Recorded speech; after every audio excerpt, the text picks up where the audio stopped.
kia ora koutou, ko Ruahine apa tukurua, ko au te tūmua o te Whakaruruhau. I've been here for 38 years. Wow. So I was part of some of the foundation. When we first started, we were the first Māori Women's Refuge under the umbrella of National Refuge. At that time, and there was 12 of us, like 12 refuges throughout the country, and there was about 56 refuges in total. What was it? Sorry, I'm jumping in already. Holy hell, Nix. What was it that sparked that need for refuge? It actually came from Māori women asking for specific refuges for them, for more with Māoritanga, for their own way of engaging and communication. Yeah. So there were a lot of Māori women that were in mainstream refuges that were submitting, letters and stuff to the national office and saying, hey, we want our own. They were coming to different hui and stuff. Wow. And that's how we were first created. And I was like way back there because there was a lot of people that were doing the constitution then. So we had a lot of Māori leaders that were a part of the movement of Māori throughout the country. So what's happening now, a lot of those were instigators from their activists that were working in the areas. Yeah. Around Whakaruruhau, Auckland, we had Wilma Bells and Radio Equipment at that time, Huni Harawera, Tamieti. They were some of the players that they worked alongside. And the women, really it was, initials was around Wilma Bells, who connected with a lot of the women. And there were women's groups, Māori women's groups, that were in that time that came together as well. Wow. Yeah, they initiated it way back then. Yeah. I guess for me, why I came in, that wasn't going to be my forte. I wanted to work in the area of alcohol because that was my pain. I guess that was my, the stuff that was happening to me was about drinking. Losing a lot in that drinking, losing myself, nearly lost my daughter. And also because I was raised by a Pākehā family, I didn't know my biological family. So loss of connection. Yeah. So as I grew older, because I was 6 months, I think it was, I didn't know my family, and as I got older in teenage years, I was starting to get in strife too. And alcohol was one of them, because I thought, that's my mother's life. I must be going to have the same life as hers. And so, but it didn't. I got involved in a couple of groups that were focused on alcohol way back then. One in Mania Puto, Jackson, I think, was part of that. I can't even remember the groups because it was like they were in Auckland. And at the same time, I was also going to a lot of the hui with Māori women, refuge, women involved in sexual abuse with Inuit kohu. I was their driver, I drove all over the place, so I was starting to get to know my own connections and around Māoridom. So I went to a lot of hui waiata, activist hui that were part of the movement and challenging the system and looking at colonisation and treaty. And a lot of those people actually went on. They were, activists way back then, but a lot of them secured positions in systems and universities. They were researchers, evaluators, trying to make the change that way. And there were only some throughout that started working in the community level, and that's where we came in. So I had an innate sort of background of protection. I knew that I was really good at as I was growing up. And I got drawn to just supporting Te Whakaruruhau. And my naval partner at the time, Ariana Simpson, she came from Whakatane, and we started right at the beginning of looking at, because there was only like 60k I think we had as a service per year. To run a refuge, and so we knew that how we envisioned it, we needed to prepare this house ready for the women to come in. And so we did a lot of mixed fundraising. We actually worked in hotels, motels, little houses with flats, and that was to gather money to buy things for the gardens, for the women, to go out and get fruit. So we did bottling.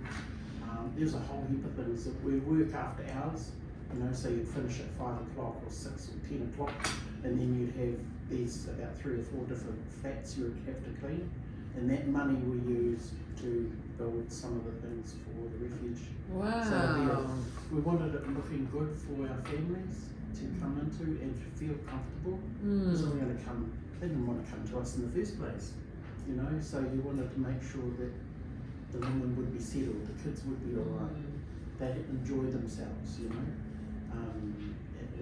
especially with the things that they were coming into or coming away from. Yeah. That would be uncomfortable for them anyway. And there was a whole heap of other things that we did. But I got stuck in there. I was a gardener, I was a driver. Babysitter. And babysitter. I don't think people like me as a babysitter, but because I used to do things with the kids, like the little 3 and 4 year olds. I look after while their mums went to programs and stuff. Yeah. And I didn't really know how to look after kids apart from, getting them in the garden. I knew that the kids in the dirt, so it's like, okay, we're stripping off now, play in that mud. Yeah. Or either I remember flooding out our laundromat because it was really huge, and putting Dishwashing liquid. Yeah, and then spraying it. Oh, the kids were loving it because they were sliding around, crashing over the place. Oh, you would have been the best babysitter. Babies love it. So I then got involved in it and started going out on call-outs. I was driven by the system, and because of my experiences, I guess, in the back, that I saw the bullshit that the systems did. Like police in my day, when I was 16 and 17, were the bomb, because that's how my mother, talked about, they're really good, they're true, you can trust them. But when I experienced when I was drinking and I got put in the cells, it was totally different. I saw them harm other people. I saw them wrap their arms in cloths so then the beatings of someone else wouldn't be noticed. And I remember trying to tell my mother that. Then I went through the court system, then I went through the mental health system. And I saw all the flaws and experienced all the flaws. And that's what drew me into here, because I thought, lies, that's not what happens. And it still does now. All the systems, you can guarantee, automatically, working income with MSD, the police, the hospitals, it's too difficult for our people to go through. Anyone, they let them know on form, we can do this, and we can do that. Yeah, there's a consequence to you doing it. Yeah. And actually, you're not likely to get all of what you think that they're promoting out. And so that's my forte, is connecting relationships everywhere, anywhere, whatever we need. So then it makes it easier for the staff and also the women and the men. If the men want to get on board and make some changes, cool. Yeah. We'll cut through whatever we need to help you out as well. Wow. We've started initiatives that we've watched our whānaus struggle with. So we have a mana order program which deals with everything related to health that we saw that's really slow. The system, you can't get in for 1, 2, 3, 10 weeks, ridiculous. Mental health, the harm that it causes because you can't get ABC. And then we've got whare manaki, which deals with repairs to homes where kaumata are looking after their kids. We're not meant to be doing any of that. Others should be doing it. We created the women's programs because of there's so many initiatives in town where the communities, groups, it's too much for them. Yeah. So they've got to their limit. So we had to create other things, and we've done that all the way through our years as you know, weren't meant to work with men, but we did. Mm. And we kept that on a low key until there was an opportunity to look at having funding for them. Yeah. You know, that took us 12 years to get funding for our men. We've got three men now, just three. But we should have an alignment of that same amount of men as we do for our women, and lining up how many we deal with. So if we're dealing with 3,000 women a year, we should have, you know, that's 3,000 men to deal with. Mm. You know, with the front line, say you go out to a whare or something, is it easier, in your fella's opinion, for males to, for females to arrive and de-escalate the situation as opposed to another male coming into that space when the male's racked up in there? Yeah, that's how we found it old days, and I think it's still the same now. Aye. Yeah, it's can be quite, I wouldn't say easy, but it's about what we talked about before about going in and just being respectful. And it's that old thing, you know, if you respect somebody, you'll get respect back. But a lot of the guys, when you get there, they can be amped up and they'll start going off. But and usually what happens, because there's two of you and you sort of split, and one will go with the woman and the other one will go with the male, and it's just about talking to them and that, you know, it's your fun. Who are you? Good question. So my name is Shaylin, and I'm one of the kaimahi here. So I work on the front line, mainly in the crisis space. So I'm coming back to your question. Yeah. So a couple of weeks ago, actually, so my partner is another female, my work partner. We actually went out to a whare, and we met the couple. So we were talking to the couple together, and what really stuck out for me was the tani. The tani said to us, "I need the help. You've got me on a good day, and I need the help. I'm addicted to drugs, and I want to get clean." So straight away we were like, okay, what can we do? Because you know, we wanted that intervention to happen now while we had him in that space. Because he told us as well, if you came around tomorrow, I will tell you to get lost. So we got him at that good space. And because we are two females, he was in that space that he was in. He openly spoke to us. He spoke about why he was doing the drugs. He's tried getting off it, nothing's worked, and he is the same. He keeps coming back to the same person that he is today. So we done what we could, and we talked about a male straight away. We talked about a male coming in and talking with him, and he was open with that. So we got a male to come out. And to this day, this male advocate is still talking with this tani. Wow. And he is doing really good. And yeah, that's what we love to see. It is trying to capture it right at that time, eh? Yeah. And if that tani speaks out, it's like zoom. Yeah. You know, use Take that whatever we opportunity. can to draw the energy of what sort of support we can offer, because it's going to protect you at the end of the day. That's our aim. It's actually, what ways can we protect you and your babies? We need him to understand what he's doing in his actions. And just to add to that, I'm Jada. I'm a kaimahi here as well. I actually work in admin, but here we don't have set roles, we work everywhere.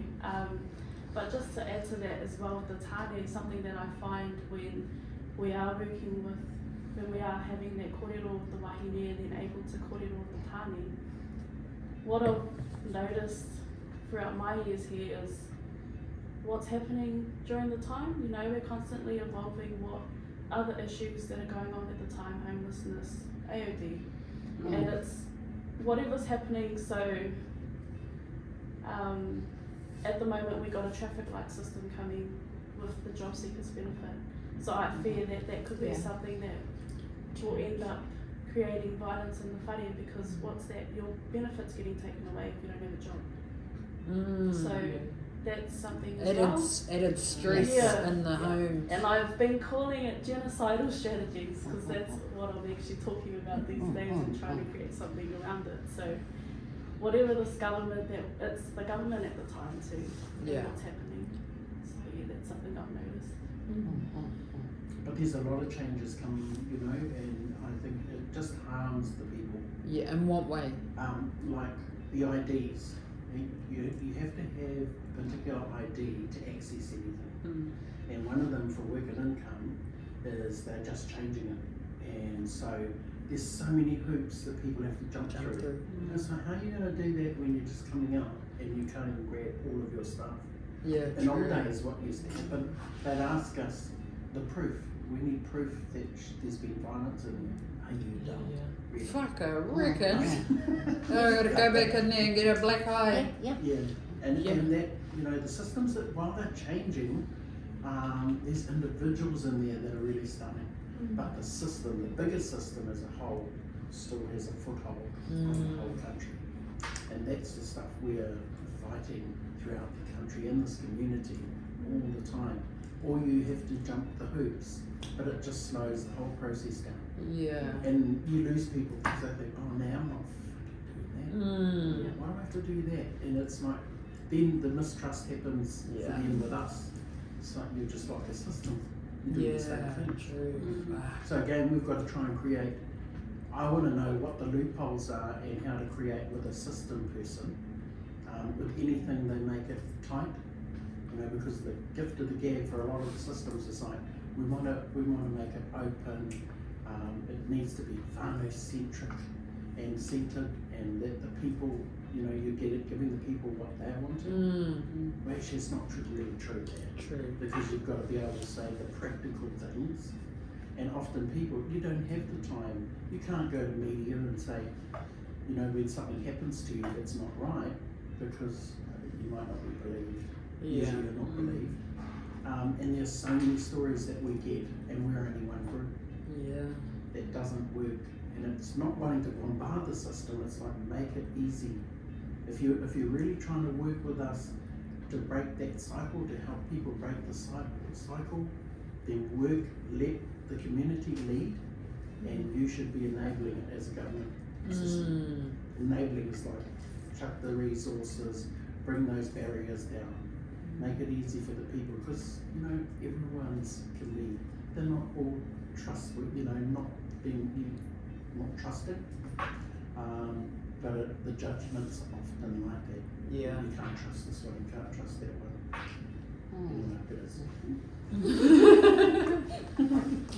Okay, kia ora. My name is Whai Judith, and I ran from the residential safe housing, transitional housing area of Te Whakaruruhau. I've been there for 18 years as well, and I come from a background of domestic violence myself, sexual abuse, that sort of thing, and bringing that to the front and working with the wahine you kind of, because you've been through it, you know, the emotions that are attached to it, the whakamaha that our whānaus go through, all that sort of thing. So Shaylin will probably ring me up when she's gone on the front line, and she's got a family, she'll ring me up, have you got a space fire, and you know, my questions are how many tamariki, and is she needing medical support first, and has she got any dietary needs and all the tamariki. Shaylin, you know, and then I say, yeah, bring her into the safe house. So has there ever been moments that safe house is too full? Yes, there is. And so we shuffle around. I go, okay, pull the mattresses out. Yes, we've done marae styles before until we can find a space. You know, especially if there's little tamariki involved, bring them in. And some of us at the house are cooking a kai for this family, someone making beds or finding a space. So when she comes in, and sometimes they're really whakamaha, and she stands outside and I go, come here, Kari, awhi, you know, it's all right. Come and sit in the office, I'll make you a cup of tea. So, you know, the kids just look out the window, see the playground, come here, go. You know, that sort of thing. So, a lot of the staff there, it's the same thing, manaaki done. And then once the wahine's had a little bit of a tangitangi and a kai sort of thing, she's really settled down. And then because at the Safe House there's 24/7 staff on board, so they keep an eye on the skill day. Yeah, you know. Wow. Yeah, and make sure these tamariki got some pajamas. We've got clothes in the Safe House. Get them some pajamas, give them a shower, that sort of thing. Put the TV on, put them in bed and let them go to sleep. Yeah. So, you know, but you follow through with that, and a lot of our wahine that come in, they needing legal support, Yeah. like protection orders, parenting orders in there. They may need to go back to the police station to make a statement, and I say, when you're ready, you know, because that's real nerve-wracking stuff. How long are they allowed to, how long can they stay there? Oh, no, Till the day is done, more or less, and then we still follow through with them when they leave us. We go back and check up, you know, like she'll come through safe housing, Yeah. when all her mahi is done and the kids are in school, she's on some programs, and she's got her parenting and protection orders, he's inside or whatever. She goes to Ray, to the programs there, or she'll come into transitional housing, which is just waiting for a house, so she does the assessment with MSD for kainga housing, and she'll sit and wait. But in that sitting period, we do things to whakamanatia, you know, to build her up, and by the time she gets to that stage and she's ready for her house, that's the big joy. Oh, I got a house, and we go, yes. Okay, what do you need? What do you need, you know? And then we liaise with MSD for funding for her to get furniture and beddings and stuff. If not, we have our own shop here. Second-hand shop, I know, I went through there, wanted to grab me a few things. Yeah. But we put it all together, and we put this Wow. family in the house and get them connected up with power and all that, and make sure the kids got a way to get to school. And then we'll go back and keep going back and visiting it. You're all right, you okay? Oh, you're fine, my mum's coming over to stay for a couple. Yeah, that's the one. You know, and when they say, I'm good, I'm all good, I said, you know where we are. Yeah. Have a great life, you and your comedy gear. And you know, the kids, we send them to school, they get taken to school on the van, and then they all huggy kiss, bye Fire, bye Nan, and then as long as you're there in the afternoon to greet them, hello, and that, oh yeah, I had a nice day Fire, go inside, have a kai. You know, don't forget your fellas' chores too, because they got chores there. Cleaning up the toys, Oh, where do I washing drop the my bikes, kids off? Oh yeah, you know, they got to do all that, and then the Yeah. mums, we make sure the mums are getting ready to cook dinner, and because our safe house, it's communal living, Yeah. they have routines and stuff in place for who's doing the cooking, who's doing the shopping, who's doing the dishes, that sort of thing. So, because a lot of our whānau that come in, because all the drama is at night, and a lot of them, and we found that mum and the tamariki are still awake at 10, 11 o'clock at night. I said, oh yeah, you've got to flip that around, bring it back around, you know. Sleep at night and stay awake during the day, Yeah. the other way around. So the routine is exactly that. Tamariki's got to be in bed by 8 o'clock, all the chores done by 6, 7 o'clock, Yeah. that sort of thing. TV time and then bed. So, and that's, sometimes that can be really hard when you've come from everything happening at 10, 11 o'clock at night, and you're sitting up and, you know. On edge. Yeah, Mm. the What- brain is wide awake. What are some of the situations of the whānau that come in? Oh, What are they coming from? yeah, they're coming from seeing, for the tamariki, seeing mum and dad fight, seeing mum's head go through a window, through the wall, dad dragging her down the road, and you know, sometimes they normalise it. Oh, it's alright, mum will be alright. It's hard, you know, Yeah. and we try and slowly bring them back to some sense of normality. And the thing is, we become their whānau as well. Some of our wahine have no family support around them, so we become their whānau, and we don't mind. We don't mind, you know. Hamilton is getting too small now. When I go to the grocery store, hey fire! The kids say, "Hi Nan," and my moko's go, "Is that our cousin Nan?" Yeah, that's a cousin. So that you develop that whanaungatanga that never goes away, no matter what, you know. So for us, the rewards are the aroha, Yeah. you know, that you get from the mama and the tamariki, and you've got a house, babe. This is your house. do whatever you want, have a good life. And that's, but, about a year later I ring up, hey, how you doing? They go, oh, yeah, for you. I got a new boyfriend. Oh, God damn it. He better be good to you. Yeah, no, he's good. Oh, nice. Okay, so those are the rewards. So when I was when I was in Safe House, and then I've moved into transitional housing. In Safe House now, they kind of do all their mahi, bring them up to a point where they're proactive Yeah. and able to, they've had a bit of education behind them from Mm-hmm. raised women's programs. They come into transitional housing, and we go and see them a couple of times a week. Make sure, because they've got to be able to do, what do you call it, tenancy portals. Oh, You yeah. go and view 2 houses a week, and even if you don't get it, you put it on your portal, send it to MSD. It builds up your rating for KO housing. And then we go to who's with MSD, with KO and that sort of thing. We put the profiles across. Next thing they ring up, yeah, we got a house. Wow. Yes. So in that couple of weeks' time, where it gives us time to get her furniture, get her believing that she's got a house, Yeah. and that sort of thing. So those are the good, really good things. We've had a wahine came in, and she was with us for 5 years, through sex trafficking and stuff like that. She went from India to Switzerland to wherever, and ended up in the back roads somewhere, walking down the road with a baby, and it came into us, and the mahi we had to do with her was like immigration, all that stuff, and then teaching her things, normal living, that you don't have to save your scraps of kai in the cupboard in the room, that sort of thing. A mum and 2 babies, and now she's got her own place. She says, oh yeah, you'll come visit, and the kids crying, oh, go home to fire, to refuge. No, you can't do that, stay there. And they're at school, and they're learning te reo Māori.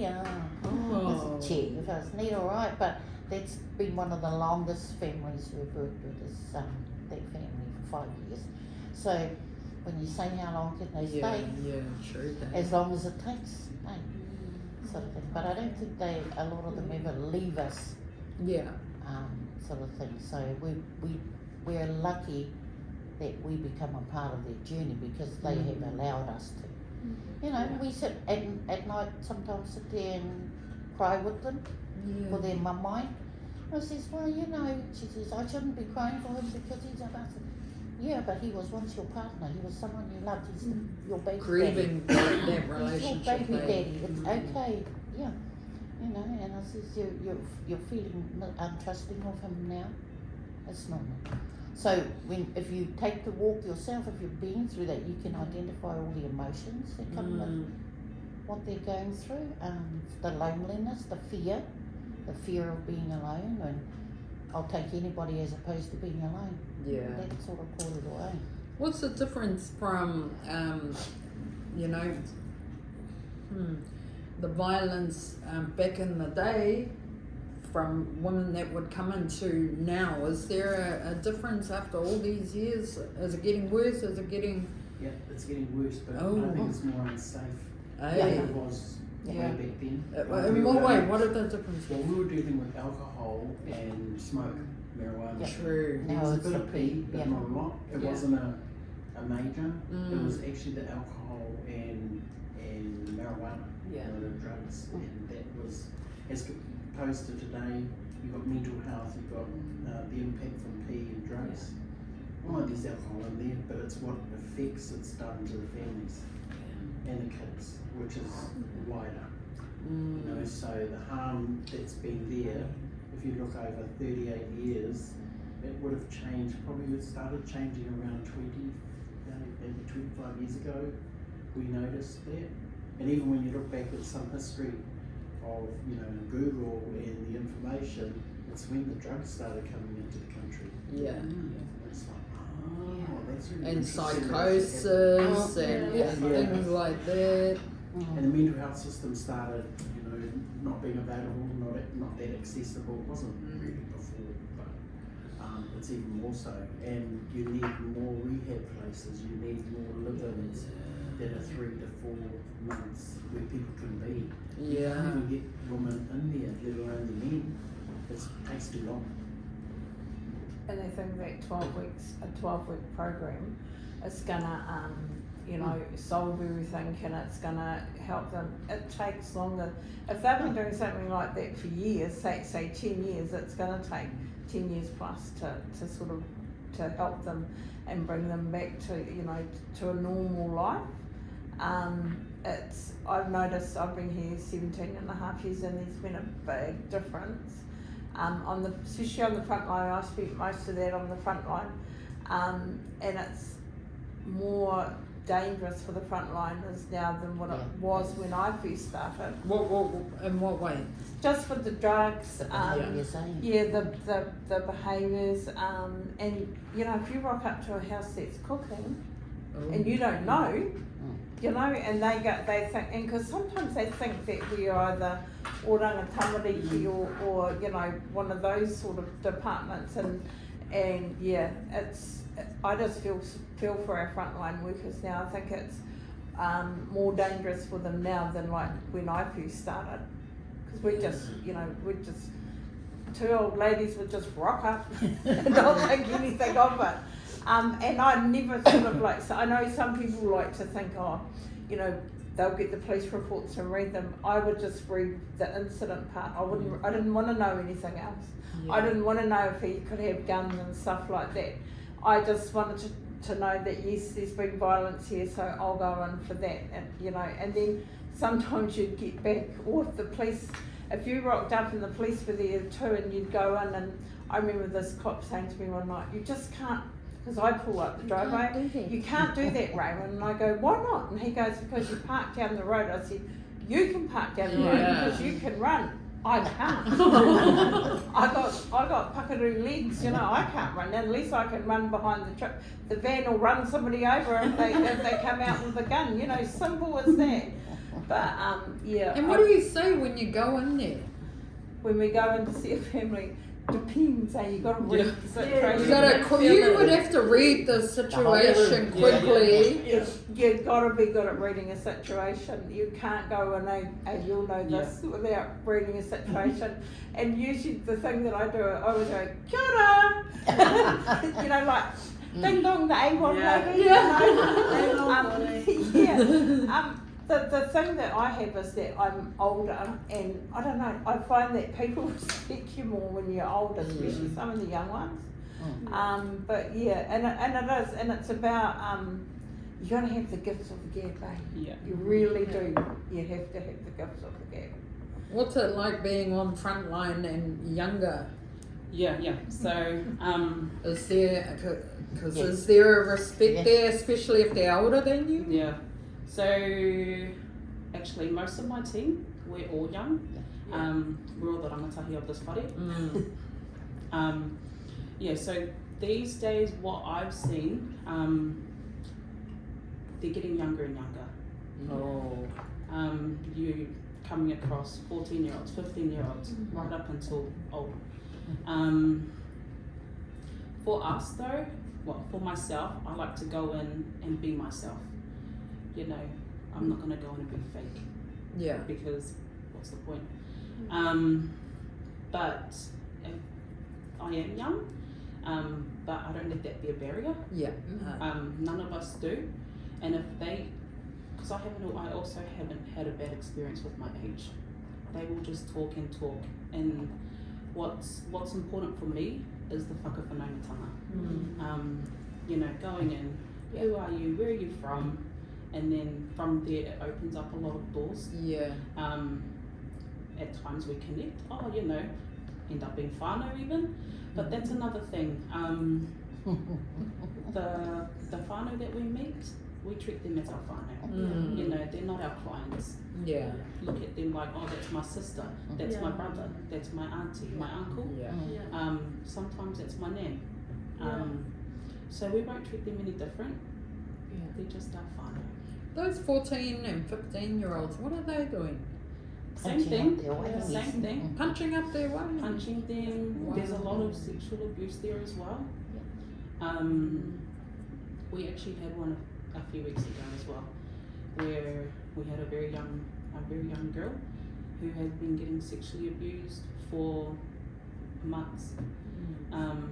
So we wrap around them, and with the men, with the boys, that's where we get their whānau involved. Yeah. Get them in, what do they need, what's been lacking, because a lot of it we've found is that intergenerational trauma. They've grown up seeing it, Yeah. seeing the abuse from their parents. So that's cycles that we It's like the to look normal, at, and yeah. how can we break them? Yeah. How are you getting these reports to then go and be frontline? We get referrals from everywhere. Oh yeah. So our main referral is from police. Yeah. So they either call us or we go through. So we have a relationship with a police ISR, and we get reports every morning. We read through them, we triage them, and we pick up what we'll take. So yeah, we get referrals from police, from Oranga Tamariki, from the hospital, from whānau, from themselves. Yeah. It comes from everywhere. If whānau get in touch with you fellas, is there like a fear that Oranga Tamariki are going to get involved? Yeah. Yeah. It's always. The first thing a lot of them say is, he's going to ring or Oranga Tamariki, and I go, why? No, because that can be a barrier too, because they think that we're gonna tell them. And they might not want to open up, eh? And that, Sometimes the police do that. Yeah. When they Please, do any report one it. of those systems can do that. Yeah, And the that's hospital. why you need to work around how do we. I'm not saying that. I was going to say, how do we manipulate? But actually, we don't do the manipulation. Yeah. But it's actually about how to create a relationship Yeah. that with individuals, say or OT or the police, to say, hey, we need this, this, and this, but we don't need the heavy stuff. Yeah. Let us get in there first and engage. And so if you have someone there that can stop the whole big process of uplift, Yeah. that's what you want to achieve. Because Yeah. you actually want to get it over the line. Like, so you and find leave out- that as a last resort kind of thing, Yeah. eh? because uplifts aren't. Horrible. Yeah, Aye. I've over the years, earlier on, not so much lately, but earlier on, there'd been times where we would go along, and I remember the first one I went to, and we went in, and this cop just ripped this baby out of the father's arms. fuck? And I remember we got outside, and I grabbed the baby and passed the baby to my colleague, and just said to him, "What did you do that for?" That was dumb, because this kid's screaming, and he's going to be traumatized for the rest of his life. Yeah. So thank goodness they don't uplift like that anymore. Actually, I don't even hear of them up. Very rarely they uplift now. It's usually these interventions that can get in, especially with refuge. Like there's been many a times with our community team that they'll go in for whānau and support them through a hui or at some sort of meeting. Because it can be really traumatising for the whānau themselves Yeah. too. So going through meetings. So our community team does a lot of that work. They go in and take our wahine to the lawyers and support them I through think if the counselling. wahine's tamariki have been uplifted and she comes into us for safety, we will fight to get those tamariki back. One time out of 10 we get to talk. Oh, So nice. we bring them together. I was going to say, a mother of 3 walks in. She's in a her and the kids dangerous environment. They want to get out of there and not go back. What does that step-by-step process look like for her and the kids? There you go, Shane. So that starts at us. So with crisis, we're the first responders. So yeah, if she comes in, that's where we'll sit her down. We'll have a chat with her. We do have an assessment that we do. So we'll go over that, which covers a lot of the abuse. Yeah. All of the abuse. So we'll go over that, and with the assessment, it gives us, a broader picture, and how we can support. Mm. We have options like safe housing. If she doesn't want safe housing, then we have options of a safety alarm, getting whānau involved, getting her to the lawyers, to get those protection orders. If she wants to make a statement, even to get press charges, we'll organise for that to happen, because a lot of the time also whānau don't want to go into the police station. Yeah. So because we work quite closely with the family harm team, we can call them up and see if an officer can either go to her whare to do a statement, come here to do a statement, or wherever's more comfortable for the wahine. And then from the crisis space, it will then go to our community team, which is our team that do the long-term support, the wraparound support with the whānau, and that's so they'll go there. Or if he's close by and her safety's really high, her safety risk, we'll work with her and then be able to transfer out. What if whānau what if, they want to stay together, but they're just toxic together, but they want to work towards staying together? Do you have programs for her as an individual and him as an individual? Yep, that's what two of them might. For the male, they have programs, but we've just I'm pro-Ray. I've been here for 17 and a half years, and I've been on the front line till a year ago, and then Ronnie asked me if I wanted to go over and start our women's centre, which had been sort of one of the dreams of Refuge. And so it was about a year ago that we started, and we do programs. We do a lot of programs there. The women come in, these like different, with the Mana Water team that work from there, we have a lot of different health programs that are happening. We've got one happening tomorrow, Women's Health. And we do cooking classes. Wow. I was really amazed with how many of our women couldn't cook. And they're like, how do you cook this way? How do you cook that? Yes, yes. So I run the cooking classes, which has been really interesting. And one of our colleagues gave us 3 sheep, and we had to get them killed. And it was hard case, but through a friend of a friend, we got a guy that came in and he killed the sheep, and then he took them into home kill. And now freezer's nice and full. So and so it's getting sort of resources too. So we do cooking classes. We have sewing. We've got sewing tomorrow. We do harakiki. Oh yeah. I do a lot of off the cuff stuff. Like people will say something to me. How do you make a Christmas stocking fire? So that's what we're doing tomorrow. We're making Christmas stockings. How do you write a will? A yes, will? Yeah. We had somebody from some of them come in and... Some of them wanted to know what would happen to their kids if they passed on and they didn't want them to go to the father. So we got a lawyer to come in and talk about that. And I think there was about 3 of them out of there that actually went and seen people and got lawyers, wills put in place because they wanted their kids to go to the whānau, not to him. We do all sorts of things. We're trying to grow potatoes at the moment. They're not doing very well. But the other gardens are looking good, aren't they? So it's teaching them how to plant, how to grow seedlings. We've done all that. At the moment we've got plants everywhere, and we're hoping to sort of branch out into the backyard and put some gardens into the backyard. And that's about teaching them how to grow their own stuff. So we do lots of stuff like that down there. We have a drop-in centre, and a lot of the girls just come in to have a talk, or they might want to know something. Do you know a good lawyer fire? And in the year, I've noticed that the word's got out, and I have a lot of women coming in that aren't even connected to Refuge, but their mates, but they want to know they might want to know something. And then I had this lady come one day, and she goes, I'm not part of Refuge, but I want to learn to cook.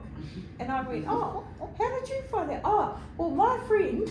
Oh, So, and I said to her, you come. So she comes to some of the classes when she can. There's never a We barrier. have midi as well. I lady comes in and does free midi. Free haircuts. Yeah, There's Jingles, hairdressers, Jingles, yeah. How are the resources available for women nowadays different to back then, do you reckon? Back Well, then, When you started. we could get housing within about 6 to 8 weeks. And it was a lot of Housing New Zealand houses. We didn't need to do private. There was so many housing court places, really. Yeah. Work and income, they were still difficult, but you could get more for the families, more resources. That's horrible today. You have to jump through hoops and do this and do that. Just going back to your question around the Tāne and the Wahine working together, we also have male advocates. Here we have 2 in our community space and then 1 in Shaylin's team with crisis. So we can allow them to come into that space as well if the Wahine feels okay with it. Yeah, they also deal with our tamariki, the boys, Yeah. and that are in that impressive age group, take 10, 12, that sort of thing. They work with them as well and take them on programs and stuff like that. Yeah. We've got new programs starting up. I think it's this week for our rangatahi, our female and our male. I know the first one they're going to put both the groups together for whakawhanaungatanga. Yeah. And then they'll split them and they'll have a week for boys and a week for girls. The last program that we had, the rangatahi young men, worked really, really well. But it was a funding thing in the end that, why we had to stop. But, it was, and I approached Ronnie just recently because I ran into a couple of the kids and they're like, fire, fire. And they like run across the road and I'm like, what's up? And they go, when are we starting the program? Yeah, so I said to Ronnie, what's happening? Because we need to, so it's starting, I think it's this week it starts up. And it's really good. We do the holiday program. I've just been part of the holiday program. And just, I think we had like up to 17 kids this time. Holy moly. Which was, yeah. it can at Christmas holidays will get higher. But it was really, really cool. And I love working with the kids and watching them.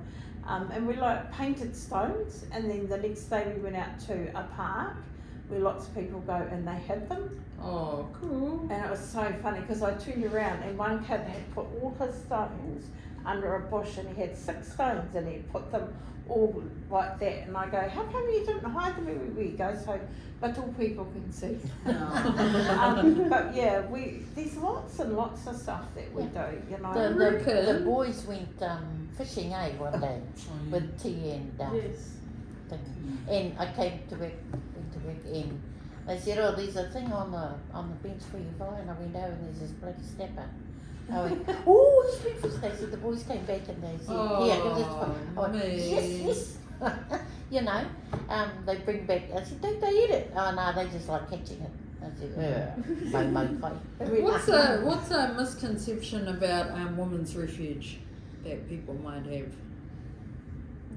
Homebreakers, bunch of homebreakers. lesbians. Yeah, bunch of lesbians, yes. Because I remember my family saying, aren't they all, I says, I don't know, I don't bloody ask them to do that. I remember getting called out one night by the police to this family, and I walk in and she goes, go on, tell Fire what you said. And I looked at the sky and he goes, oh, it doesn't matter. And she goes, yeah, he reckons that you're a lesbian, man-hating woman. Yeah, and I said to him, bro, I seen you down at the shops the other day. I was with my husband. I introduced you. Oh, yeah, no, Fire. I've just been a dick. And the cop laughed. Yeah. That would be one of the, because even Yeah. when I started at refuge, people were saying, "Are you a lesbian?" And I went, "What?" Holy. No. But because I'm out in the community quite a lot, and Women's Refuge gets a lot of respect out from Yeah.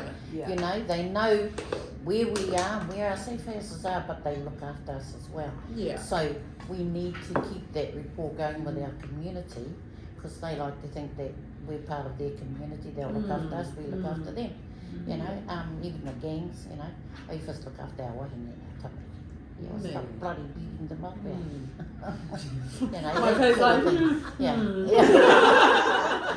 Even the neighbours are pretty good too, and even there's a lane by where the women's centre is, and there's a cat that comes over and it thinks it lives at our house, and we talk to the owner quite a bit, and when we were doing relish and stuff like that, we gave some to her, and there's an old fella at the front and an old fella behind her, and we dish out pickles and stuff like that. cool. And they bring us over lemons and tomatoes, and it's real it's a cool. community. Yeah, That's how a community should be. So we do get a lot of support out there and things like that. Yeah, tangies, well, if anything happens, we've had tangies in refuge here where we've lost a lot of our workers. We've all gone together and sometimes we take the wahine with us because they know our workers. Yeah. And that's part of their whānau too. So it's going through those steps of marae styles, marae tikanga. So we've opened up doors for them to walk into and experience a marae, a tangi, things like that. And this isn't just for Māori to access? No, we have all sorts of ethnicities, Like that 5-year one? And we have, they cook some massive quail. You've got Cambodians and Somalians and Indians, Chinese, and they go, "You cook me boiler fire." I said, "Yeah, all right, you cook me one of yours." Hey, So, you make the fried rice, I'll make the one. Or when we have house meetings and that, we have a kaitahi. Everybody brings something to the table, and that's when you get all the food. So, oh my God. Oh, I go, cool. "Oh, this is awesome." And then all your boil up is gone, and you gotta eat these. Yeah. But it's nice. It's sharing your culture. Yeah. And we're very mindful of our wahine that come in from a different culture, and we will try to learn about that culture, Cool. And sometimes there's a language barrier. Some of them don't speak English, so we ring through other services to get somebody in, a translator or something like that. So now they got those little gadgets, hey? Wow, yeah. Yeah, I wonder if I want to tell Amanda if she can buy them. Yeah. Oh, well, Yeah. far out. Is there anything else you want to share as well?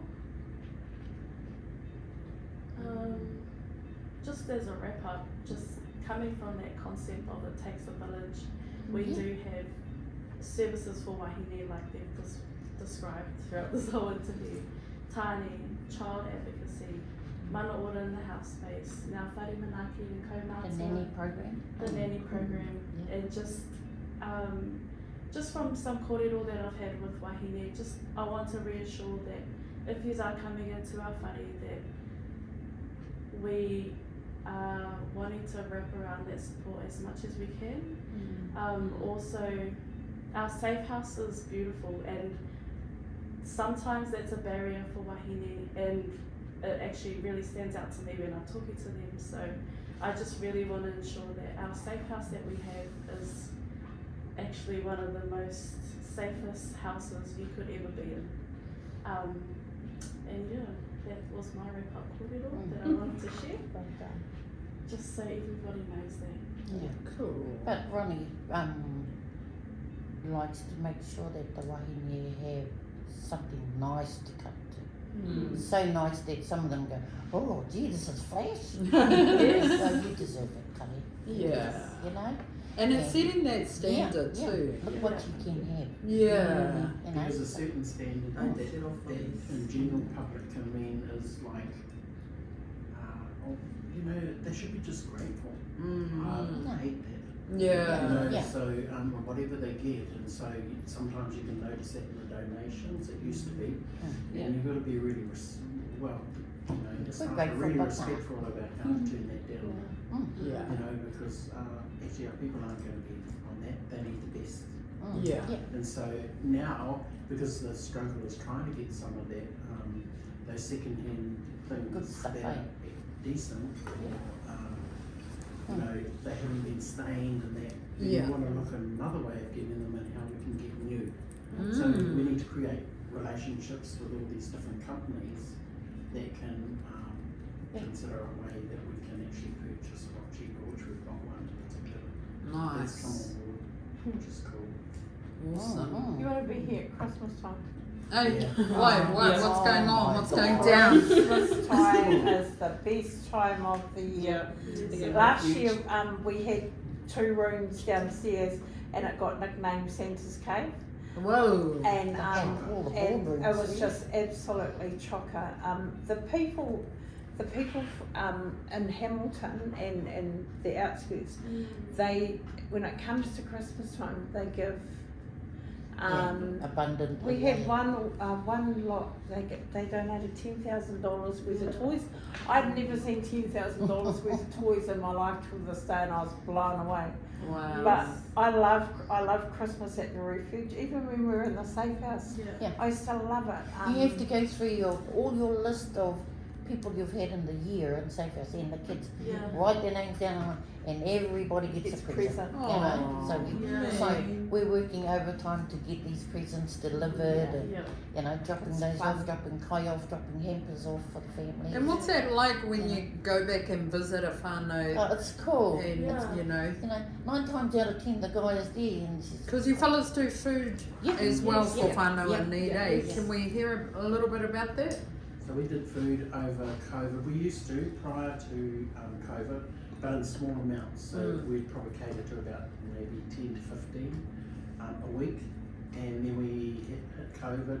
Then we were asked by another agency, can you help us out? Because they didn't have enough food sources or places that were distributing. And so we thought, yeah, we'll take that on. And we sent our people out and said, hey, ask what they need. Yeah.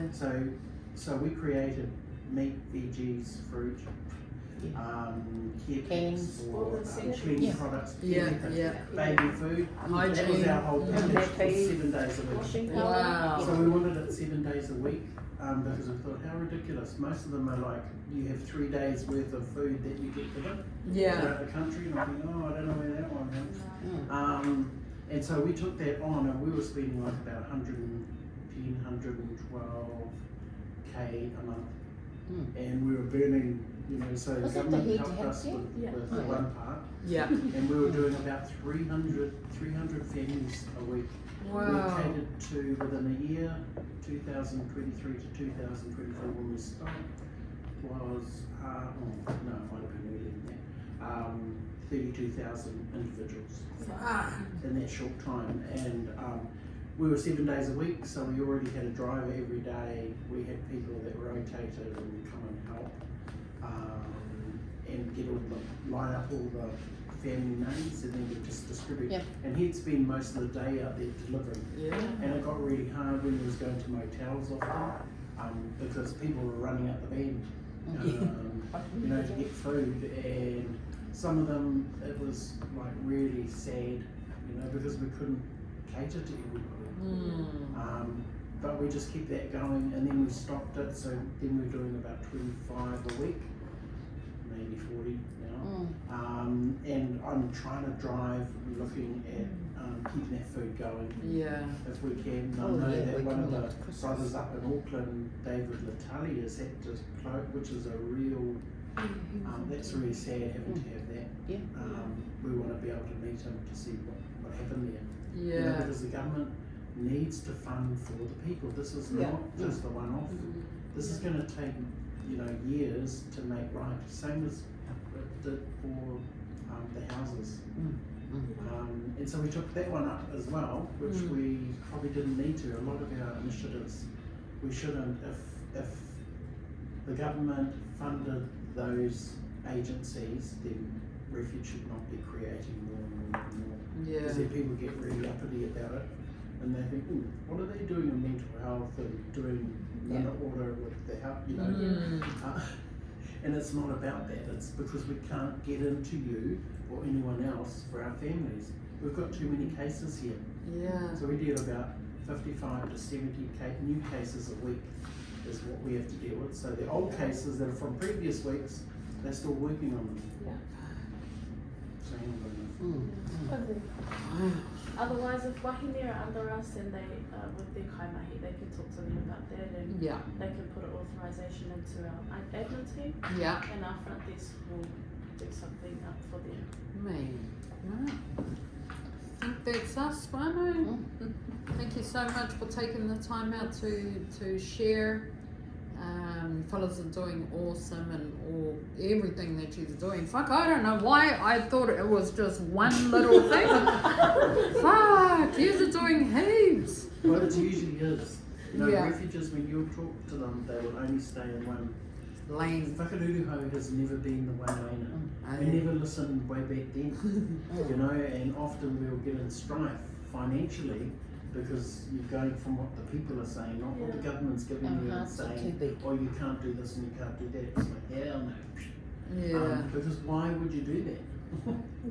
And the thing that's kept us going, I believe, is that the support of the people, the support of the community, and Whakaruruhau. Yeah. Whakaruruhau just kicks in all the time. I don't know where half the money and the resource comes from, it just comes. What are you doing on the 19th of December? You should come up and be our Father Christmas. Oh, you're putting me on the spot. Oh, yeah. Kids would love it. Nah. But no, thank you so. We'll carry that on. Thank you so much. All right, fun. Ka pai. Yay!